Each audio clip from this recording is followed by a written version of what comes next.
Hello everyone, welcome to my another new vlog. আমি সুদীপা নিয়ে এসেছি নতুন একটা ভ্লগ ভিডিও তোমাদের সামনে। তো আমার নতুন একটা ভিডিওতে তোমাদের সবাইকে অনেক অনেক ওয়েলকাম। যেদিনকার ভিডিওটা শেয়ার করছি সেদিনটা ছিল 2nd জুলাই 2024।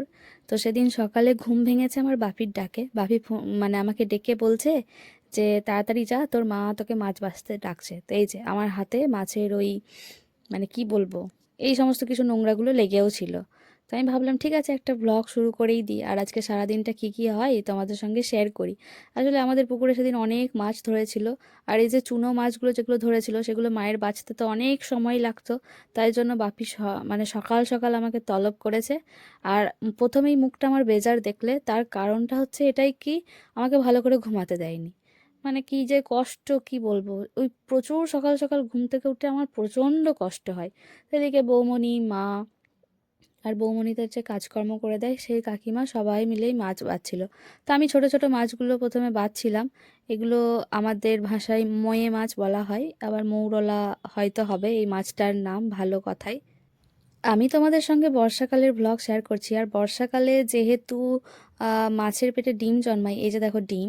তো বড় মাছগুলোর পেটে না ডিম ছিল, ওই জন্য আমি ছোট ছোট মাছগুলোকে বাছছিলাম। বড় মাছগুলো বাছতে গেলেই ডিমগুলো বেরিয়ে যাচ্ছিল পেট থেকে।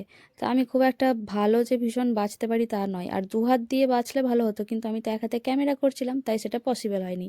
তবে সেদিন প্রচুর প্রচুর মাছ ছিল, আর আমার এই চুনো মাছগুলো খেতে ভীষণ ভালো লাগে। কার কার ভালো লাগে অবশ্যই আমাকে জানাতে পারো।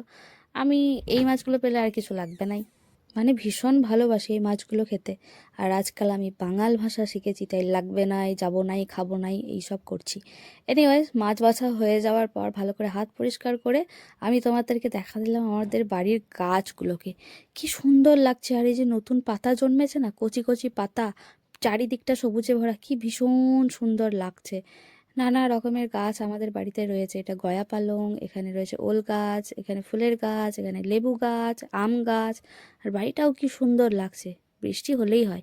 আর প্রচুর ঘাস জন্মেছে। আগের ভিডিওটাতে দেখিয়েছিলাম যে ঘাস কম রয়েছে, কিছুদিন আগে বাড়ি পরিষ্কার হয়েছিল বলে। তবে এই যে বৃষ্টির জল পেতে না পেতেই চারিদিক একদম সবুজে ভরে উঠেছে। আর এই লেবু গাছের লেবু ফুলে কি যে সুন্দর লাগছে দেখতে।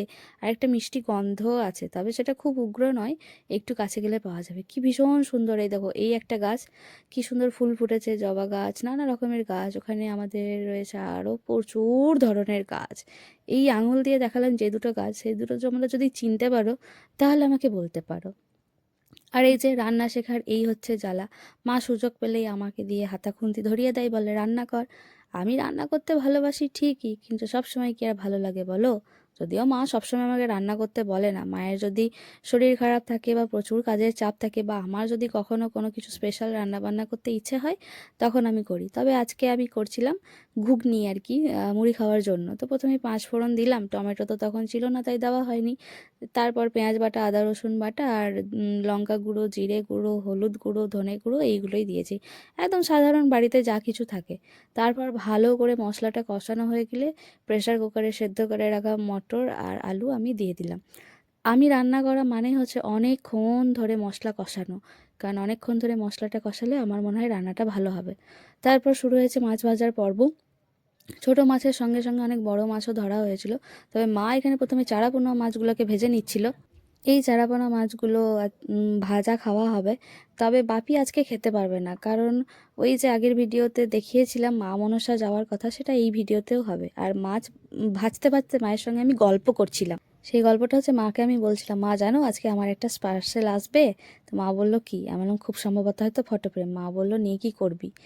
তো এই দিনটা ছিল আমার জীবনের স্পেশাল দিনগুলোর মধ্যে অন্যতম একটা স্পেশাল দিন। কেন, কি বৃত্তান্ত, সেটা তোমাদের সঙ্গে আমি অবশ্যই শেয়ার করব। তবে যে দিনগুলো খুব ভালো কাটিয়েছি বা খুব মেমোরেবল, তার মধ্যে সেই দিনটা ছিল অন্যতম ডেফিনেটলি। আর সেটা সম্ভব হয়েছে আমার মানে খুব ভাগ্য করে পাওয়া এক বন্ধুর জন্য। তারপরেই ছুটতে ছুটতে আমি আর আমার মহারানী জানলাতে এসে উপস্থিত, কারণ হচ্ছে ওই যে বললাম মা মনসা আজকে যাবে অন্য একটা গ্রামে। তো সেই গ্রামের মানুষেরাও এরকম ঢাক বাজিয়ে পুজো দিতে আসছে আমাদের মন্দিরে। পুজো দেওয়া হয়ে গেলে তারপরে মাকে নিয়ে যাবে। তো সেটাই আমি জানলা থেকে দেখে নিলাম। আর এইদিকে দেখো কেমন কাদা কাদা হয়ে আছে, মানে বৃষ্টি পড়েছে। বর্ষাকাল, বৃষ্টি তো পড়বেই। আর আমরা দুজনে এরকম জানলাতে ঢং করছিলাম। উনি পেয়ারা খাচ্ছেন, তারপরে ডালা কলসি নিয়ে এনারা যাচ্ছিলেন, সেটাও আমরা একটু দেখে নিলাম। আর আমি ঢাকের আওয়াজ পেলে আমি তো ছুটি, আমার ভাইঝিও ছোটে, এখনও বাচ্চাদের মতো। তো যাই হোক, একটু ঢং টং করা হয়ে গেলে তারপরে আমি আবার রান্নাঘরের দিকে উঁকি মেরেছি। তখন সেখানে গিয়ে দেখছি মা ওই চুনো মাছের টক করছিল। তার মানে টক করার আগে কিছু মাছ ভেজেও নিচ্ছিল। তা আমি মাকে বাটি দিয়ে বললাম যে আমাকে কিছুটা দাও, আমি খাবো। আসলে আমার গরম মাছ ভাজা খেতে খুব ভালো লাগে, আর চুনো মাছ হলে তো কোনো কথাই নেই। আর এই মাছ ভাজা খেতে খেতে আমার সেই সারপ্রাইজ গিফট এসে হাজির। আর আমি ফটো ফ্রেম জানতাম, কিন্তু সেটা যে এত অসাধারণ সুন্দর সেটা আমি জানতাম না। এটা আমার প্রি বার্থডে গিফট বলা যেতেই পারে। 7 জুলাই আমার বার্থডে, যেদিন মহেন্দ্র সিং ধোনির বার্থডে। আমার ফেভারিট ক্রিকেটার, আমার ভগবান, আমার পথপ্রদর্শক, তার যেদিন জন্মদিন সেদিন আমারও জন্মদিন। তো তার আগে এই গিফটটা চলে এসেছে। দেখতেই পাচ্ছ কোথায় থেকে এসেছে। এর আগে আমি কোনোদিন এখান থেকে কোনো কিছু পার্সেল রিসিভ করিনি, আর আমি জানতামও না এখানে এত সুন্দরভাবে বানিয়ে দেয় কেউ ফটো ফ্রেম।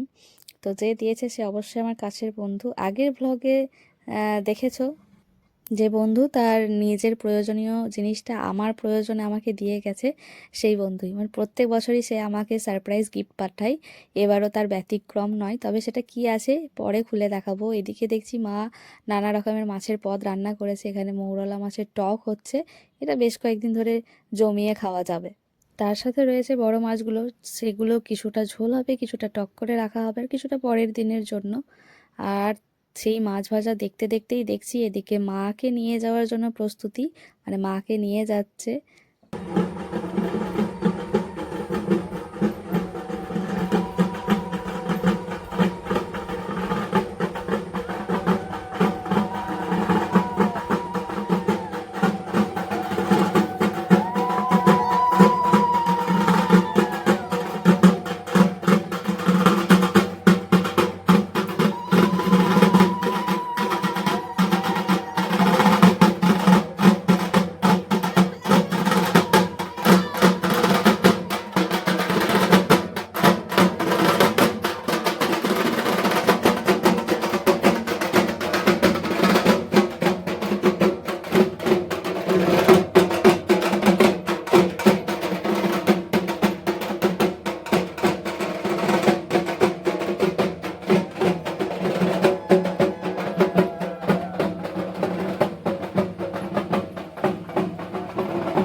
আমার তখনও স্নান করা হয়নি, তাই মায়ের সামনে আমি যাইনি, জানলা থেকেই দেখেছিলাম মাকে নিয়ে যাওয়া। আর এদিকে খেতে বসে গিয়েছি। এটা হচ্ছে কি জানো, এটা হচ্ছে মাদার। মাদারের টক করেছিল মা, কি ভীষণ ভালো খেতে, আমার মাদার খেতে হেব্বি ভালো লাগে।